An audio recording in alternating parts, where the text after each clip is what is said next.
This episode of the Practice of Therapy podcast is brought to you by TherapyNotes. You can find out more about them by going to practiceoftherapy.com/therapynotes.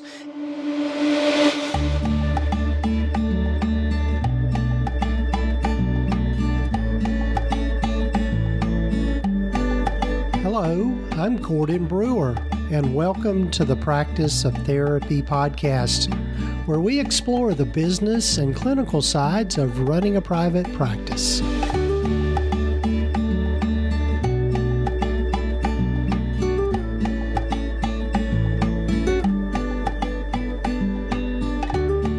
Well, hello everyone, I'm Gordon Brewer, and welcome to the Practice of Therapy podcast, and this is episode number 248 of the podcast. So we're coming up on 250 there, folks. So I'm excited about that, and just really just looking, I know this past week I was kind of looking back and reflecting on how the podcast has gotten to be where it is. And I'm grateful to you being with me on this journey, because I know we're getting more and more listeners week after week. And so if this is your first time listening to the podcast, welcome. And if you're coming back for more, keep coming back. Hopefully we're going to have, at least my goal is to have some great guests. And speaking of which, I'm really looking forward to you hearing from Brandy Mabra today. And Brandy and I have a great conversation just around what it means to be kind of the leader or the CEO of your practice. And this could apply both to solo practices, but also group practices, and just being able to make sure you've got your mindset in place. But we do spend a lot of time talking about, that transition from solo practice to group practice and what it means to hire people and how you hire folks. The other thing we kind of go over in this particular episode is maybe some of the advantages and disadvantages of having employees versus contractors, and just looking at that whole thing. So it's a really, really great conversation, and I think you'll get a lot out of this particular episode. But before we get to my conversation with Brandy, I'd love for you, especially if you're kind of in those beginning stages of running a private practice, I'd love for you to find out more about the Practice Launch Club.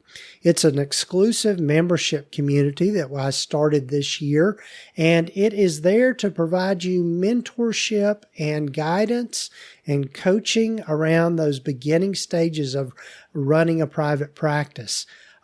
We've got an online community that's exclusive for the members, and that is being done through the Circle platform. But even better is that we get together once a month for a Zoom call where we have a hot seat and people ask their questions. But also there are added bonus resources that are available to people that are in the Practice Launch Club, specifically tutorials and lessons on different aspects of running a private practice. I know one of the ones that's coming up is one on just business entities. And so when you're a member of the Practice Launch Club, you get the community and support and mentorship you need. And it also just helps you connect with other therapists at similar places in their practice. And so far, our core group is just a wonderful group, and they are just really kind of knocking it out of the park, so to speak, with the things they're accomplishing through the group. So be sure and check it out by going to practiceoftherapy.com/launch club. And you can find out all about it there and how to become a member. So I invite you to check it out. practiceoftherapy.com/launch club. And also, before we get to my conversation with Brandy, I'd love for you to hear more about our sponsor of the podcast, TherapyNotes. As your practice grows, the systems and processes you have in place will keep your practice running smoothly. That is why it is important to have an electronic health record system that is specific to mental health providers. TherapyNotes is a complete practice management system with everything you need to manage patient records, schedule appointments, meet with patients remotely, create rich documentation, and bill insurance right at your fingertips. Their streamlined software is accessible wherever and whenever you need it. They are who Gordon uses in his practice. And did I mention that they are one of the top-rated EHRs for mental health private practices? Their support is also second to none. Be sure to check them out at practiceoftherapy.com/therapynotes. Be sure to use the promo code GORDON to get 2 months free.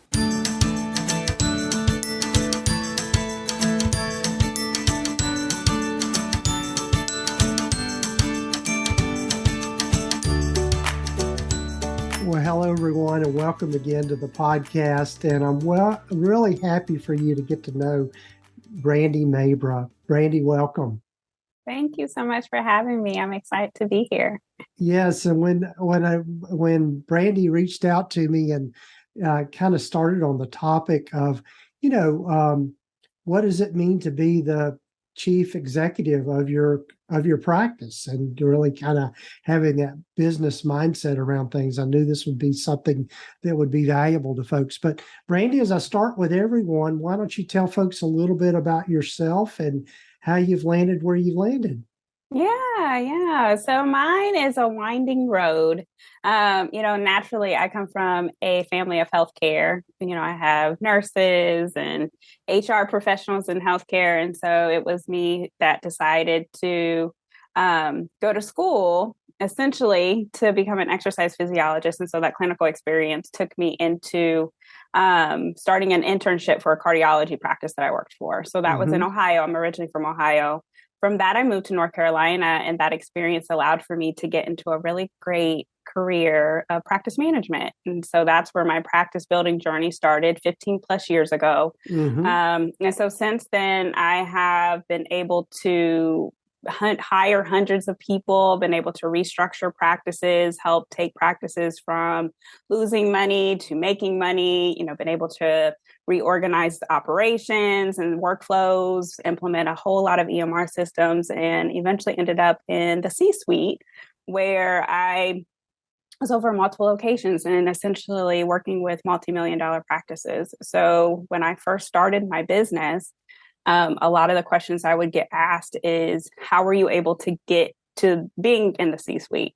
And so once I started to step further into working with business owners and things and just putting out my skill set and the fact that I have a healthcare background, I started to get asked from therapists, counselors, mental health professionals, hey, can you teach me? Can you show me the business side? Can you, work with me on hiring? My team is struggling. I'm struggling. I didn't go to school to be a manager. I didn't go to school to know my numbers and financials. I went to school to learn a clinical skill set. And so I've worked with so many different types of providers where that's their story. And so I'm very, oh gosh, I'm trying to think of the word, but I just love being able to work with mental health professionals because I think as a community, we need it, but we need for their practices to thrive. And one of the biggest things to do in your practice is hiring, and you need to have the right team in place. And so I've seen just firsthand when you don't have the right team in place, or you've made a bad hire, or maybe you've let somebody go and it's not according to, HR or labor laws, what that can do to a practice. So I'm really big into teaching the CEO mindset and helping you to be an empowered leader of your practice and making sure that you're set up for success. So awesome. That's my journey, kind of long and windy. Well, that's great, because I think that's, as you mentioned, a whole area of being in practice that we do not get exposed to clinically. I mean, in our clinical training, we get great clinical training, but we really don't get any of the business side of things. So, well, one question I think, or one thing I'd maybe for people that aren't familiar with the term that you threw out there, talk about C-suite. Yeah. Yeah. And that always throws people off. Like, what's a C-suite? So a C-suite, essentially, when the practice gets big enough, it's your leadership team.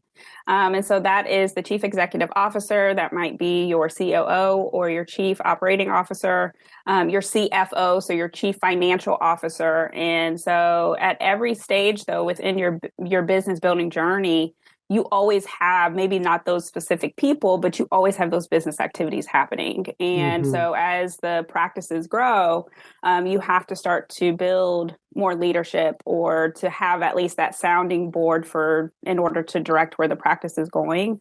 So the C-suite is, is where those people kind of lay. And it's more of I would say it's probably more of a corporate term. However, what I have seen, because I've worked in corporate spaces, I worked in small practices, practices that have actually been sold.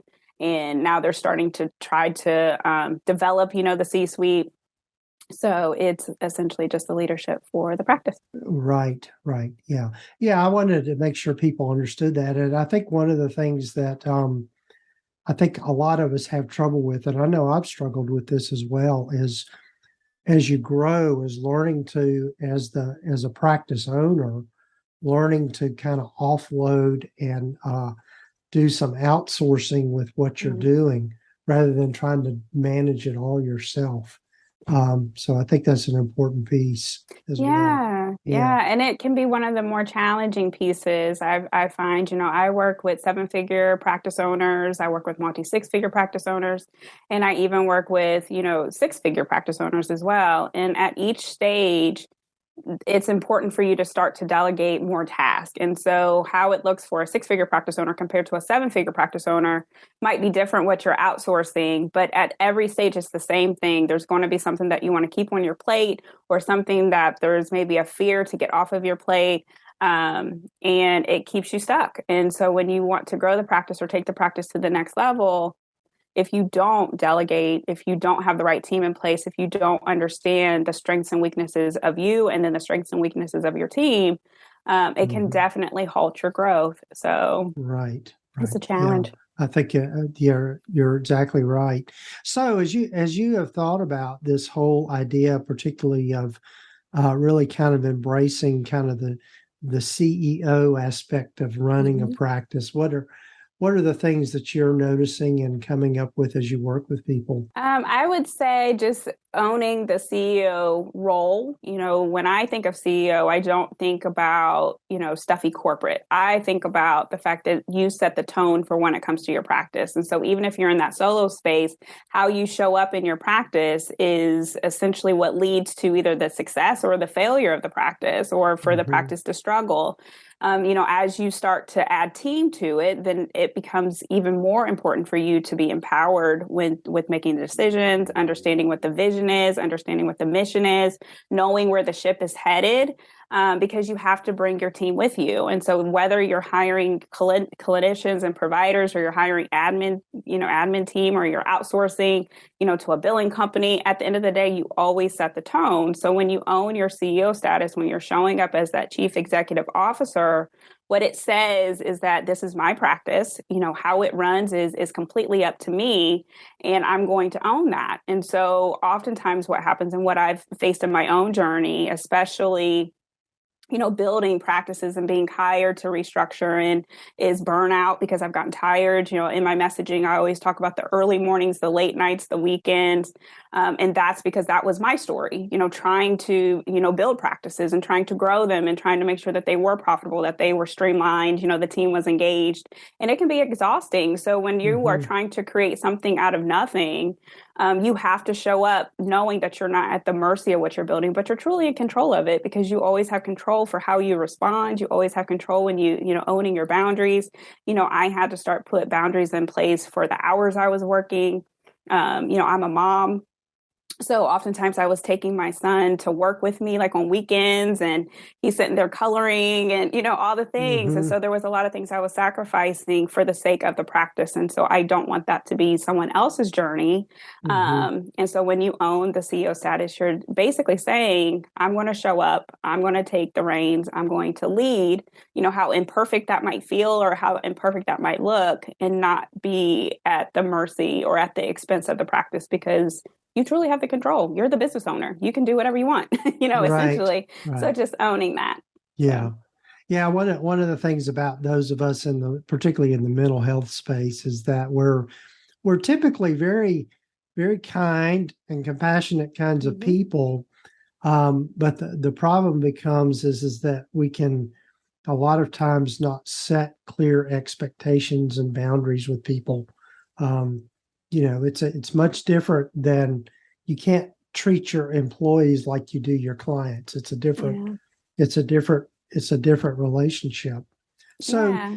yeah. So what have you noticed are places where people tend to get stuck? I would say initially hiring. It's one thing to hire somebody who was referred to you. It's something completely different to hire somebody, like a family member or your brother, sister, friend, and just lack of processes and systems when it comes to the hiring piece. So thinking about, does the person who I'm hiring, do they have the skill set that I need for this position? Are they a good fit for this position? What will they need to be trained on this position? And so what I find is it's just like, oh, this person's great. Susie referred them. I think they'll work out. Come on in. And then it's just, there's no plan in place. There's no intention in place. And so oftentimes those hires don't always work out. And now you're stuck because it's Susie's friend.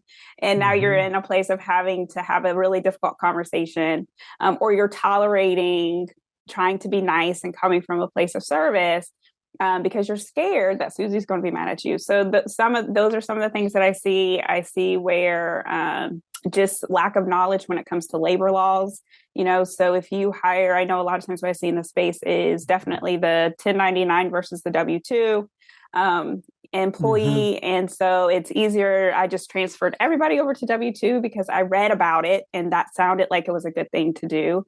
But then there's no job description, there's no policy and procedures, there's no company handbook. And then the person who you hired as a W-2, they don't work out. And now you have to pay unemployment, or now Mm-hmm. you're, faced potentially with a lawsuit, or now you're in a position that's actually going to be at the detriment of the practice just from Mm-hmm. lack of knowledge. So there's definitely some stories and doozies that I've heard from my clients. And usually it's like, I wish I would have known you, 4 years ago, or when I actually hired this person, just to make sure that you're set up for success. And I'm not saying that you can't hire, a friend, or you can't Mm-hmm. hire necessarily a family member. At the same time, though, you want to make sure that you're setting yourself up and that there's distinct boundaries between the personal relationship and the business relationship. And so when you have a lot of those policy procedures, job descriptions, contracts, clear outlined guidelines and things, and Mm-hmm. it makes it easier on Right. everybody involved. So Yeah, yeah. One thing that occurs to me as you were saying all of that is it's kind of in a way it's kind of like creating a niche for yourself, but it is within the culture. The niche is the culture of your practice. People hear from me a lot of thinking about who is your ideal client and what is the niche you want to establish yourself for, establish yourself. And thinking about the ideal client, coming up with an avatar of their ideal client. Well, I think the same could apply to an avatar of your ideal employee or contractor, or however you structure your practice. yeah, absolutely. I always say that you want to go after your ride or die dream team, right? And because Mm-hmm. you are building a practice, you're building a business, you have to have an entrepreneur mindset for that. But you need to have team members that are there for the journey, understanding that, everything might not be perfect, understanding there might be a pivot, understanding that, you're literally creating something out of nothing. So having people who are engaged, who are down for your mission, for your vision, understand the business culture, who are there to bring something to the table to make the practice better is so important. So a lot of Mm-hmm. the work that I do with my clients is sitting in who is that ideal person, who's part of your ideal team, what does it feel like to have them, being part of the practice? What's the ideal schedule? What's the ideal schedule for you? So that way, you know, the ideal schedule for this person, what are the strengths that they bring to the table? What are they working on? All of those things. And so, yes, it's marketing. So there's marketing externally when it comes to the practice and getting people in to buy and to be served and all the things. But there's also marketing when you're actually hiring that right person. And so one of the things that I do find with some of my clients is they'll post a position, they'll put it on Indeed or LinkedIn or in an organization, and they don't always get the hits that they want. And part of it is because you aren't sure who you're attracting to the position or who you're marketing to, in order for them to want to even work with the practice. So it's definitely a marketing skill set. It's just internal versus external. So I love that. Yeah, that's great. So as you've worked with folks and really kind of, you mentioned running into those situations where you've hired somebody that didn't work out. What are some of the common mistakes or maybe a way to ask this is, what are some of the expectations that are important to set on the front end when onboarding people? Yeah, it starts with understanding if this position is going to be a good fit. And that starts with the hiring piece, right? So by the time you've hired, once you bring them on, you should have a good understanding that they have the skill set that they need, that they have the strengths that the position requires, that they're going to be a good fit business culture wise. And then more of the in the weeds work would be going through job description, making sure that they understand what's on that job description, understanding that the job description might change as the position grows or it evolves over time. Going through policy and procedures. This is this is how the things that you're going to be learning. This is how we do it. Company handbook, regardless, some of the questions I get is like, well, if I have a 1099, do they still need a company handbook? Because technically that's for an employee, a W-2.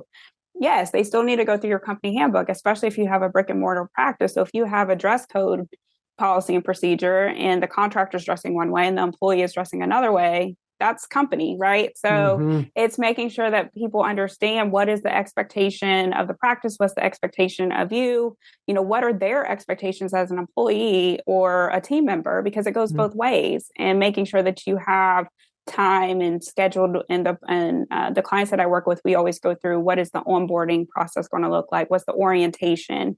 What's going to happen the first week? What's going to happen the second week? When are they actually actively in the role? Performing the job, just to make sure that they're set up for success. It has to be open communication on both ends. And so it has to be a win situation for you, it has to be a win situation for the practice, and it definitely needs to be a win situation for the team member too. Right. Yeah, I love that. Yeah. The difference between hiring employees and hiring contractors, because I know that's a question in the consulting that I do with folks that comes up a lot is, should I hire employees versus hiring contractors? And what are you seeing as, I know there's not necessarily the best practice, but what are you noticing around that in working with people? Yeah, I think there's a time and place for both. If you're at the beginning stages of hiring and you're not too sure who you need for the practice, then going with like a 1099, somebody who isn't a permanent fixture of the practice, where you can make a decision to either move forward or not move forward, is always a great decision. But if I absolutely positively need this position, it's a staple of the practice, then going the W-2 route is better in my opinion, because I've seen where if you hire a contractor, nothing against contractor, but usually they have other projects that they're working on. They might work for other businesses. They might have their own business, compared to a W-2 employee. That is your employee. They are only working for your practice. They are focused on what you have going on.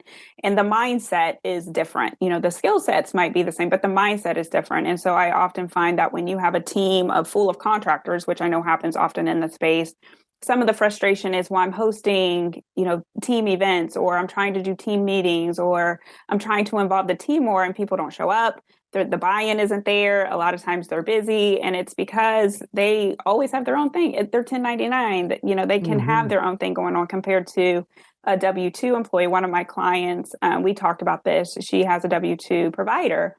and the provider went out and found new business, and formed a partnership and, everything else too. And so she's like, wow, that's amazing, in order to bring back more revenue to the practice compared to some of her 1099 providers.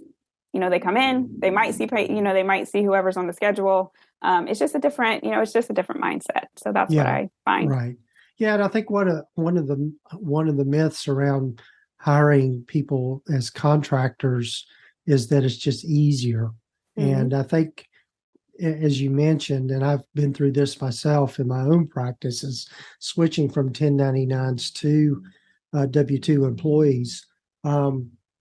You really do have more control. And I think too, just with the longevity of keeping people, with contractors, it can be a revolving door. And then you've got clients coming to your practice and all of that kind of stuff, and you're having to get them in with other people. It's just, the other thing too is that it on the surface, it seems like maybe hiring a contractor is more cost effective, but not necessarily. I mean, yeah. Yes. The ding, ding, ding, ding, ding. Like over long term, it's not sustainable. It just is not. It's not sustainable. So I absolutely 100% agree with you. Yeah. So you want to say more about that? About that? Yeah. Because I see that there is the same myth where you feel like, oh, it's a contractor, it's the 70-30 split, or, but over time, if you fast forward years down the road, that person, the 70-30 split ends up being, 6-figure salaries and ends up, costing you more compared to if you just had a stabilized, hourly pay or even a salary pay. And then maybe bonus them out if the practice does well, or incentive plans or something like that, where you have more control over the cost and the profitability of the position compared to this is just the payment model that we're just doing for years down the road. I had a client who looked at the salary, we went through her financials, and we looked at the salary for specifically one of her providers, and she's like, oh my gosh, I can't believe I'm paying this person X amount of dollars, compared to what the position would be if I were to hire the same position as a W-2. This is how much they would have made in the year. So yes, I think sometimes what I hear is like the taxes that you have to pay, the employee taxes that you have to pay. Yes, you have to have, workers' comp insurance, additional insurance, liabilities, and things like that. But overall, when it comes to the sustainability and the profitability of the practice, you're going to save more money. And then on top of it too, going back to that mindset piece, they'll be more involved. They're going to help you build. They're going to, make sure that they're definitely paying for themselves because it's a revenue generating position. So it's just a win-win long term. So I think anytime you're bringing in a contractor, it's always a short-term solution and definitely not a long-term one. Right. Yeah. And that, again, in my own experience with my own practice is that when I switched to employees, even though I had more expense that I was putting out to maintain the employees, actually my profitability went way up. Yep. Yeah. And so that's the importance of knowing your numbers and really looking at the numbers. The other thing too is that it's, I think sometimes people decide what to pay people just kind of randomly, really, without knowing, what it costs them to operate and what it actually costs to maintain the business. And so, again, learning from my own mistakes when I really started to crunch the numbers back in the day, I realized that a lot of what I was paying my contractors, I was having to supplement from the clients that I was seeing. And so that was not a good thing. It wasn't sustainable. Yeah, there's one of my clients were transitioning her to a W-2 model, and that there was no salary ranges or no pay ranges when it came to some of the positions. And so she would pay from her emotions, coming from a place of service, coming from a place, I really appreciate this person as the person who they are. I know they have bills. I know they have kids. I want to make sure they're good. And you can't run a business like that, and as much as we definitely want to make sure our teams are taken care of, from a money standpoint, from a number standpoint, having, a pay range. So that way too, you have room to grow. So if you have a team member that you want to reward, you can actually give them a raise, compared to if you just hire them and you've overpaid or they're at the top of a range, there's no wiggle room, and then you feel it financially. So, Mm-hmm. yeah, I definitely like what you just said. Right. And I think there are other ways to attract people and for people to feel valued in their job. And that's really kind of the bottom line, I think, when hiring people is that the culture that you create within your practice, within your business, is what attracts people, not the salary, not the money. Mm-hmm. It's really knowing that they're making a difference and that they fit in. That's what people will work. That's what we all work for, really. Yeah, absolutely. Absolutely. I've left money on the table to take certain positions because of the culture and because of the fit, or because of the person I was going to be working with. And so the benefits, some of the extra benefits that the position had outside of the money piece. And so I think anytime that you are going back to that marketing piece for a position, thinking about fully, what does this position bring to the table? What are they going to be able to gain on the other side of working with the practice? And to your point, it's not always monetary. Monetary money is can be a love language, but it's not everybody's love language. At the end of the day, if you're making a certain salary amount, but you hate it, you hate going to work every day, or it doesn't make you feel good, or you don't feel like you're making an impact, then you're going to want to leave. So, so I agree with you. Absolutely. Yeah. Tell folks how they can get in touch with you to find out more about what you do and some of your coaching services. Yeah, you can find me at savvyclover.com. So SAVVYCLOVER.com. You'll be able to, if you go there, there's a business health checklist that's there waiting for you. You can download that, and that's just going to help you look at your business operations activities from a CEO perspective. And you can always find me on Instagram at Savvy Clover Coaching. I hang out there. My team hangs out there. So if you have any questions when it comes to the hiring piece or owning your CEO status, please reach out. I would love to hear from you. So thank you. Yes. Brandy, I really enjoyed having you with me on the podcast, and hopefully we can maybe talk again in the future.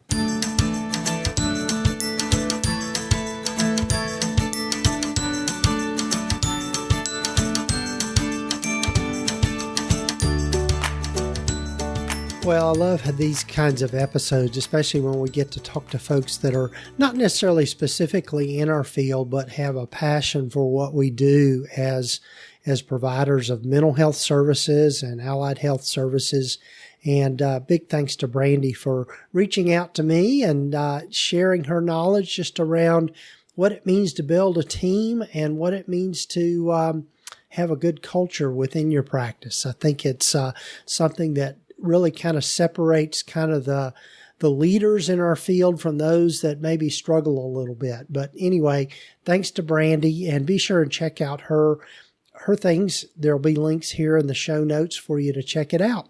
And also, I'd love for you to check out the Practice Launch Club. The doors are open on that, and you can still become a member of the Practice Launch Club. And if you'll go over to practiceoftherapy.com/launch club, you can find out more about that. It's a membership community specifically for those folks that are in the beginning stages of private practice.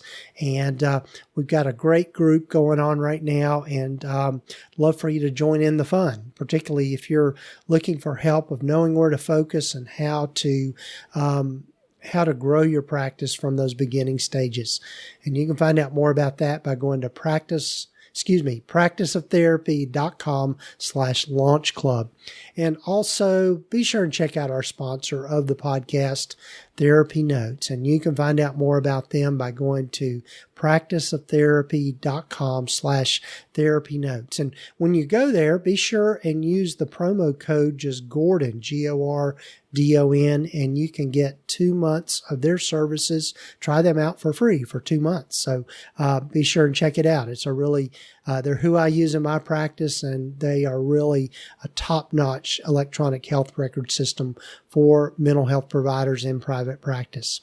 And also, if you haven't done so already, be sure and follow us wherever you listen to your podcasts, whether it be on Apple Podcasts or Spotify or any of the other numerous podcatchers out there. We're on most all of them, so you can find us easily.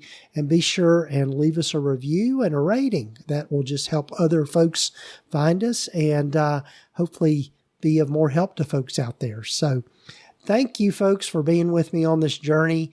I look forward to being with you in future episodes. We got a lot of great guests lined up, so don't miss out on these future episodes. Take care. You have been listening to the Practice of Therapy podcast with Gordon Brewer, part of the PsychCraft network of podcasts. Please visit us at practiceoftherapy.com for more information, resources, and tools to help you in starting, building, and growing your private practice. And if you haven't done so already, please sign up to receive the free Private Practice Startup Guide at practiceoftherapy.com. The information in this podcast is intended to be accurate and authoritative concerning the subject matter covered. It is given with the understanding that neither the hosts, guests, or producers are rendering legal, accounting, or clinical advice. If you need a professional, you should find the right person for that.